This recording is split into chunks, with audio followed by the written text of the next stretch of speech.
What is up, everybody? It is your boy Kalo and XP back at it again with another video, and today we are doing some more gaming news. Now, I did not cover this article. This was 3 days ago that this released.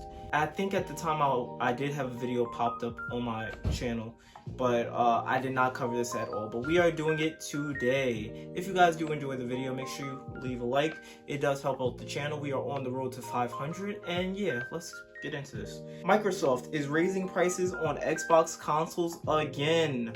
The previous price hike shifted expectations for both the PlayStation. The previous price hike shifted expectations for both the Xbox Series S and Series X. The new pricing structure demands so much money from consumer wallets, it seems that nobody in their right mind would buy an Xbox in this day and age. The new pricing structure begins October the 3rd, so that's up and coming. I believe not next week, but the week following. These price changes will go into effect for you guys. So be on the lookout for that. And if you guys are in the market to try and get your money saved up for an Xbox Series S or X, I would suggest doing it now before it gets towards October 3rd, because these prices will go into effect pretty soon. In a post to its support page, Microsoft blamed today's macroeconomic environment, which is a larger way of saying the Trump tariffs.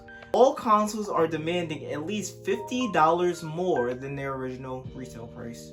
According to the new console pricing sheet, a Series S with 512 gigabytes of storage will retail for $400, up from its original price of $350. Well, up from its new price. So let me continue. Meanwhile, a new Xbox Series X digital edition will cost $600, up from $550.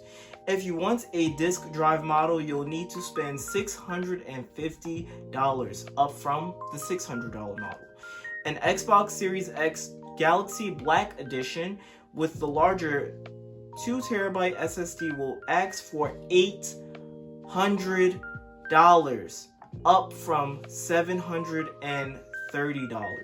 This is the second time that Xbox has instituted price hikes this year. Sony also increased the prices of the PlayStation 5. I think we discovered that, we covered that already.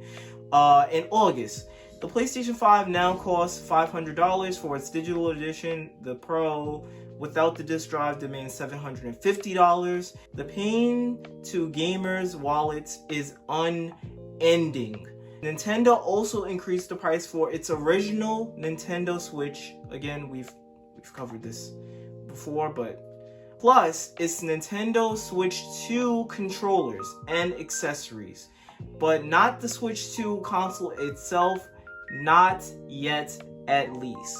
And then here they just list off the new prices for every Xbox. As of October 3rd, these will be the new prices for the Xbox Series S, X, and so forth. At least we don't have to pay more for peripherals.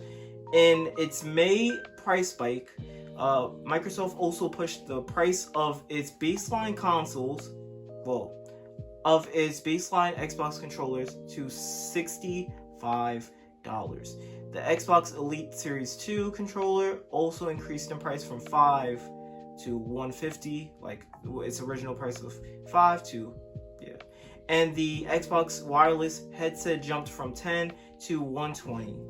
The company also declared that it would start pricing games at $80 a pop. However, the company backtracked on its first attempts at this new pricing scheme with the release of Outer Worlds 2. Microsoft now says that the game will cost $70 at launch, so they changed it. It's not $80, it's $70. This led to speculations that Xbox was disappointed by the numbers of Outer Worlds 2 pre-orders with the announced price bump. There is no silver lining here. Increasing prices will basically damage Xbox, especially when gamers' wallets are already being stretched. Analyst firm, I can't even pronounce that, told the game business this week that fewer young people are buying hardware, and the big reason for that is likely increasing console prices. While consoles are still making money for both Sony and Microsoft, the total number of Xboxes and PlayStation 5s sold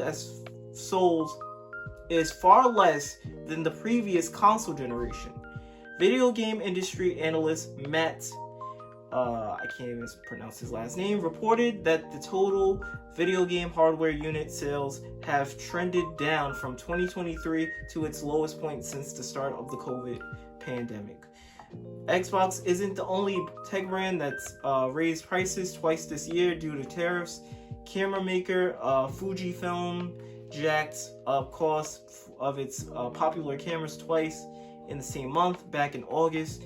It will only get worse for Microsoft's gaming arm. Xbox has shifted away from gaming hardware towards its flagging Game Pass subscription model. While the company promised it has a new Xbox console in the works, that more powerful gaming machine may not be here for another year at least. Microsoft's gaming division is relying on the Asus ROG Xbox Ally handheld PC to get it through the end of the year, but Asus and Microsoft have refused to tell us how much it will cost. With this latest price hike, it does not bode well for Microsoft's hardware ambitions. There is so little reason to buy an Xbox nowadays. Most of the once exclusive games on the system are coming to other consoles and PC anyway. At least the Xbox Series X, it was a stellar console at $500. This is the first console generation in recent memory where device prices haven't depreciated over time. If you're already afraid that you won't be able to afford groceries anymore, an ever inflated 5-year game console will be the last thing on your mind.